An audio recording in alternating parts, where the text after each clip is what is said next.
बारीक वर्कसाठी आपल्याला 2 सुया मी यूज करते, एक 14 नंबरची आणि एक 24 नंबरची. 14 नंबरची आहे ती जरी वर्कसाठी आणि टाका टाकण्यासाठी, आणि 24 नंबरची आहे ती बीड वर्कसाठी यूज करतो आपण.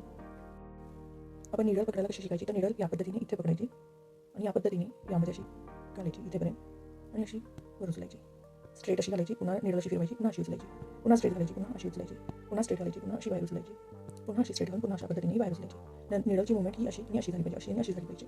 हा जरी दोरा आहे, याची आपण नॉट अशी बनवूया, डबल पकडायचं आणि अशी ही नॉट बांधायची.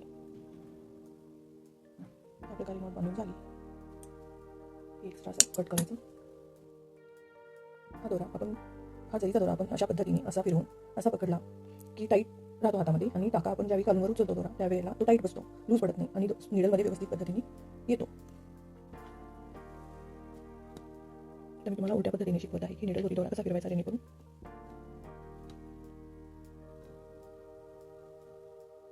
म्हणजे स्टिच बसेल, म्हणजे तुम्हाला ती व्यवस्थित येईल. अशी एक मी लाईन ड्रॉ केलेली आहे. आणखी आपण असा पद्धतीने दोरा पकडलेला आहे आणि स्टार्ट इथून करूया.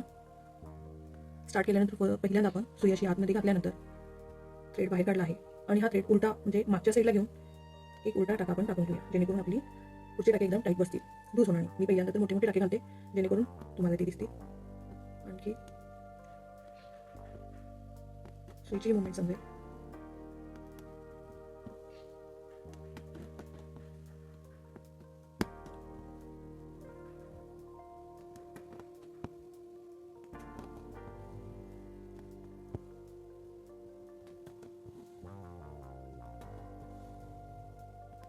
मोठे मोठे टाके घालत आहे, त्यासाठी मला सुई उचलावी लागते. आपण ज्यावेळी प्रॅक्टिस होते त्यावेळी छोटे छोटे टाके येतात, त्यावेळेला आपली सुई एवढी मूव करावी लागत नाही आपल्याला.